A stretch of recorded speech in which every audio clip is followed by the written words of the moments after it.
ಸಂಸತ್ತಿನ ಕಾರ್ಯಕಲಾಪಗಳು ಸುಗಮವಾಗಿ ಮತ್ತು ಪರಿಣಾಮಕಾರಿಯಾಗಿ ನಡೆಯಲು ಹಲವಾರು ಸಮಿತಿಗಳು ಸಹಾಯ ಮಾಡುತ್ತವೆ.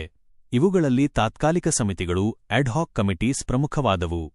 ತಾತ್ಕಾಲಿಕ ಸಮಿತಿಗಳ ಬಗ್ಗೆ ಸಂಪೂರ್ಣ ಮಾಹಿತಿ ಇಲ್ಲಿದೆ. ತಾತ್ಕಾಲಿಕ ಸಮಿತಿಗಳು ಎಂದರೇನು?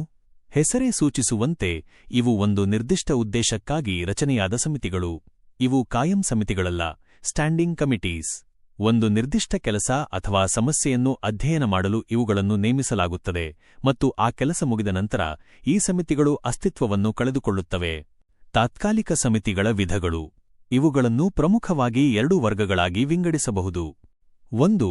ವಿಚಾರಣಾ ಸಮಿತಿಗಳು, ಇನ್ಕ್ವೈರಿ ಕಮಿಟೀಸ್. ಇವುಗಳನ್ನು ನಿರ್ದಿಷ್ಟ ಘಟನೆ ಅಥವಾ ಸಮಸ್ಯೆಯ ಬಗ್ಗೆ ವಿಚಾರಣೆ ನಡೆಸಲು ರಚಿಸಲಾಗುತ್ತದೆ. ಉದಾಹರಣೆ: ಜಂಟಿ ಸಂಸದೀಯ ಸಮಿತಿ ಜೆಪಿಸಿ, ಸದಸ್ಯರ ನಡವಳಿಕೆಗೆ ಸಂಬಂಧಿಸಿದ ಸಮಿತಿ.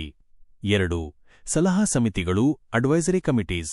ಇವುಗಳನ್ನು ನಿರ್ದಿಷ್ಟ ಮಸೂದೆಗಳ ಬಿಲ್ಸ್ ಮೇಲೆ ವರದಿ ನೀಡಲು ಅಥವಾ ಸಲಹೆ ನೀಡಲು ರಚಿಸಲಾಗುತ್ತದೆ. ತಾತ್ಕಾಲಿಕ ಸಮಿತಿಗಳ ಪ್ರಮುಖ ಕಾರ್ಯಗಳು: ಮಸೂದೆಗಳ ಕೂಲಂಕಷ ಪರಿಶೀಲನೆ. ಸಂಸತ್ತಿನಲ್ಲಿ ಮಂಡನೆಯಾದ ಪ್ರಮುಖ ಮಸೂದೆಗಳ ಬಗ್ಗೆ ಆಳವಾದ ಚರ್ಚೆ ಮತ್ತು ಪರಿಶೀಲನೆ ನಡೆಸಿ ವರದಿ ನೀಡುವುದು. ತನಿಖೆ ನಡೆಸುವುದು.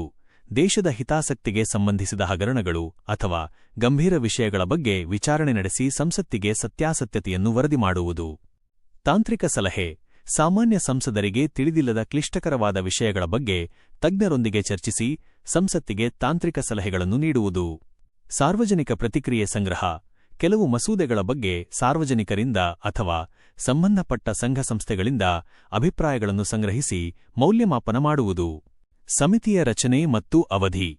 ಈ ಸಮಿತಿಗಳನ್ನು ಸದನದ ಸ್ಪೀಕರ್, ಲೋಕಸಭೆ ಅಥವಾ ಸಭಾಪತಿಗಳು, ರಾಜ್ಯಸಭೆ ನೇಮಕ ಮಾಡುತ್ತಾರೆ.